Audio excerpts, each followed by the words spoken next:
Breathing in slowly and deeply through the nose.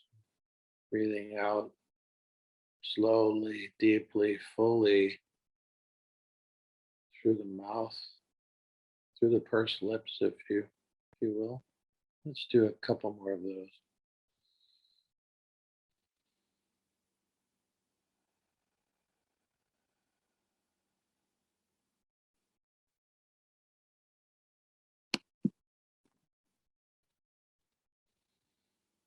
Your arrival here is pleasing to us. Well, quite a journey this morning.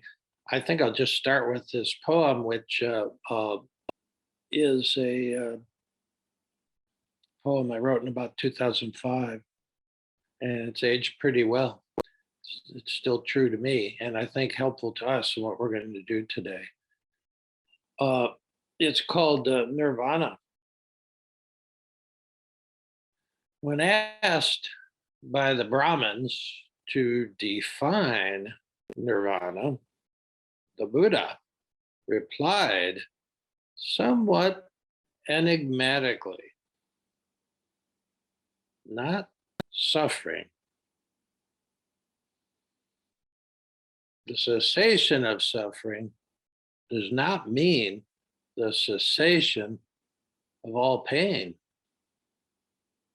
but rather it means the cessation of all struggle against the pain.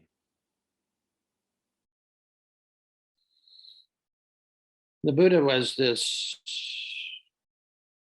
young gun in the northern India in the Hindu society. The Brahmins were the sort of the officials of the Hindu religion, and here was this young ex-prince who left the empire, went out into the depths of nature. Into his desert was a jungle, unlike Jesus's desert. This whole story is a very old story, and 500 years later, Jesus will do the same thing. Will go out into the desert and then come back with this new teaching. The Buddha did the same. He went into the jungle. And just as the Pharisees were sort of stalking Jesus, to try to find out what this new guy, what was this teaching that was attracting these people, and how could we sort of prove him wrong? Well, the Brahmins were sort of doing the same thing with the Brahmins were doing the same thing with the Buddha. And, they showed up at one of the teachings, and they were trying to find out where this guy was coming from so they could sort of, corral him, or at least pull him into the fold, So when asked by the Brahmins to define Nirvana, the Buddha replied somewhat enigmatically, not suffering. What was this thing you were selling here? What was this new deal? And what is this Nirvana? He said, not suffering. Well, it's hard to turn down that deal. But what did that mean? Not suffering. Really, Nirvana technically, literally means to blow out, like to blow out a candle. You got this candle or this fire burning, and you blow it out, to be blown out. Okay. Not suffering, to blow out the forest fire of suffering, to blow out the world on fire of suffering. We talked, you saw, if you made it in time, the Bodhisattva prayer of the Dalai Lama, to dispel the misery of the world. Gonna keep coming back as long as there's that fire of suffering, to dispel the misery of the world. So the cessation, this is tricky though, we're gonna have to talk about the cessation of suffering does not mean the cessation of all pain. but rather it means the cessation of all struggle against the pain. Interesting.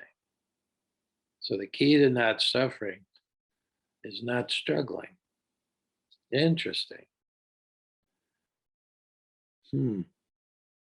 So uh, this place, this vicinity, this space that was called Nirvana, uh, G- uh, it all gets mistranslated and over the time, and it becomes like some world out there that you go to. Same with the kingdom of heaven for Jesus. That was a very, it was from the get go, or by the time it got into English in the King James Bible, it was called the kingdom of heaven. But it wasn't some elsewhere place. It wasn't some other world. The title of the Dalai Lama's album that his all that music came from is called Inner Worlds. There's two worlds. There's this outer observable world, and then there is the inner world. And that's where Nirvana will be found. That's where Malkuta, which was the word Jesus used, the sense of inner peace, inner power, inner world. And we're meant to live, Jesus said, you're meant to live in the world, but not of it, which means you have to always remember there are two worlds. There's the outer world. A lot of crazy shit goes on out there. You're in the middle of it sometimes, and you're meant to be in the middle of it sometimes. But are you in touch with the inner world? Same. And suffering, pain is pain. It's cold. It's hot. You're hungry. You're starving. You've eaten too much. All these. This is all the world as we know it. The outer world as we know it. But the inner world is where the key is. Now, this is tricky because the Buddha's diagnosis was suffering has to do with our struggle against the necessary pain that comes with being a human being, which means loss, which means discomfort, which means expecting this and not getting it. It's even, pre-loss, you expect something and you don't get it. We're in the season of great expectations here. And and you can struggle with all this. That's why we're really wanting to work, especially during this season of great expectation, but also great struggle, okay, to meet those expectations. And when they're not met, the suffering that comes. So pain is pain, but then suffering is this little mental thing, this little inner thing that we're doing, So you consider that. Now, I forget who, maybe it was Oscar Wilde who said this. He said, life imitates art. So this morning, about an hour and a half ago, I didn't think I was going to be able to do this. I was really in a bad way. And I just said, oh, I'm not going to be ready. And you really, there's no way to cancel these things. And so I called up Jill, my co-host, and she wasn't feeling too good. She was thinking, oh, I can't make it today. So we were both in a fix. But then she rallied and she said, I'll do it. Don't worry. And I said, well, I can send you the protocol for getting in and starting it. And she was just willing to, back me up and take one for the team, keep the show here. And so I really appreciate it. I said, well, all right, I'll send you the information. And so hung up. And that was like medicine. when I realized someone had my back on this. I don't know what it was. It was kind of miraculous, but all of a sudden I started feeling better. Well, something released because the thought of just, not being able to do this and being the reason why, and, it's my show and I need to be there and all that stuff. Just to know that that wasn't true, that this is bigger than me. It's really bigger than any of us. And that she was willing to step in and play hurt, as they say in the football world. It just, the medicine was there, and I started feeling better and better. I realized how much of the suffering was a mental thing. See, a mental thing. And so about about 10 minutes later, when I realized what was going on, and I mean, I had this poem ready to go, but it was not in my mind really until, she said, "Oh, I'll do it. I'll do it." I think it was like Mary saying, "Okay, all right, this is pretty incredible, but don't feel like I can birth the savior of the world, but all right, okay, I'll do it." And there was some medicine there. I felt better and better, and I called her up and texted her, and I said, I'll be able to do it. She said, "Well, I'm feeling better too." And so it was life imitating art. And so we're going to work out a protocol for this in the future, and actually working out a backup for her, because she might not always be able to do it.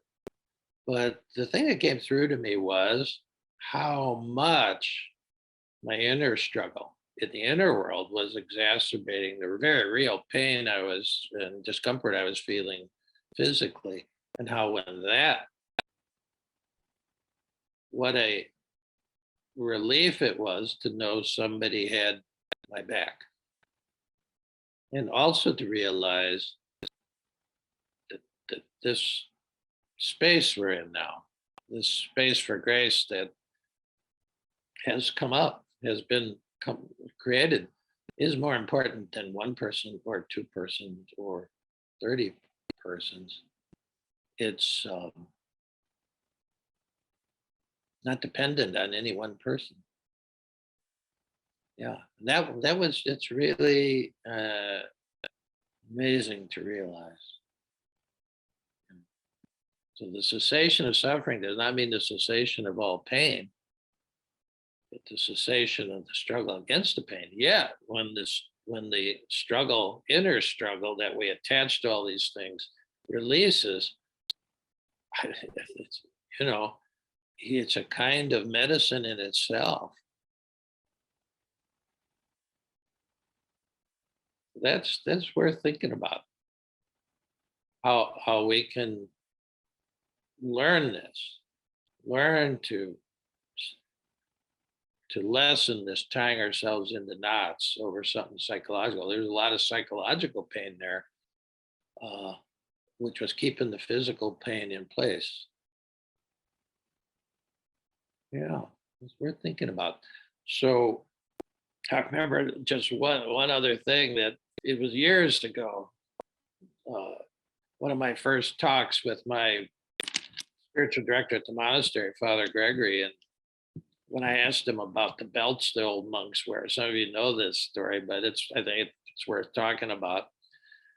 Uh, the older guys had different belts that they hung down, about 2 feet, and the new recruits had these regular J.C. Penney kind of, regular belts. And I said, just some kind of like status or something? He said, no. He said, it's just old Trappist nonsense. And I said, well, what is it? I said, you're supposed to be teaching me about this. He said, oh, well, the old days on Fridays, after Compline, we used to pull our cowls down. They slept in their cowls, So, bell rings in the morning, they're up, They washed their cowls once a month in those days. But we'd pull our cowls down before I went to bed, and we'd flagellate ourselves for 3 minutes in imitation of Jesus's pain on the cross on Good Friday. And I said, well, you still do that? He said, oh, hell no. I said, well, Did they tell you to stop? No, not really. But he said, most of us did. And I realized personally, God was going to give me just enough pain to become a saint. And I didn't need to add one lash more. And he was a one on the Enneagram like myself. And there's never enough pain for ones. And we always think, well, gee, give me a hair shirt or something. But I think that's for everybody.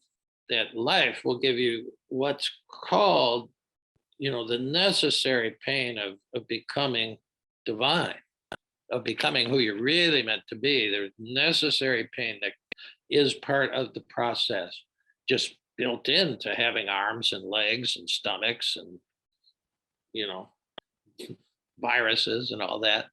But you don't have to add one lash more, and that resistance. That could be the meaning. It probably is the meaning when Jesus said, "Resist not suffering, resist not evil." Probably a bad translation. I think he was on the beam with this. Just what is, and you're going to you're going to increase. You're going to turn pain into real suffering when you try to resist it, either by pushing it away, running away. I couldn't do either today. Yeah. So it's a message there. So we're working this month really until the new year with trying to have the sense of release in the face of a darker period, a period filled with a lot of sort of insanity and rushing around and dashed expectations, things like that. So we're trying to actually relax during it, and we're using the guided meditation on doing Tonglen for yourself. So, and it's the difference between the fist and the open hand. So one thing I'd invite you to do today, as we just let John Douglas sort of lead us and point, relax us, relax us, relax us, relax the struggle inside, the inner struggle in the inner world. Just wherever you're sitting to do this, if you could just try just paying attention to your hands and maybe just leaving them just resting on your thighs, palms up. No, this would not be probably, you've never seen you don't never necessarily see saints like the Virgin Mary sitting like, with arms crossed, with anything crossed, like we've seen that before, but it's the beginning of struggle. So to put your hands just resting open on your thighs or in your lap, and then to breathe. When we're struggling or when the struggle begins, we often hold our breath. You cannot give birth. Midwives know this, even if you've watched, the midwife program on PBS. It's about the breathing. It's about the breathing. You've got to breathe with it. And so if you just have your hands resting today and in this open position, and if you just breathe, there's nothing to do but breathe fully. And so just invite you to really try breathing in this circular sacred fashion that's known in most traditions, where you breathe in through the nose, breathe out through the mouth, through the pursed lips, if you will. And just do that for the 17 minutes. That's, just relaxing, relaxing, relaxing. And then the cues that John Douglas will give, will just point out. The Tibetans just point your attention to it. So let's start right now with just taking the posture and start the breathing and continue it. Experiment with that today and see what happens. Okay, so we'll start the breathing and change your position, and we'll get ready for the guidance.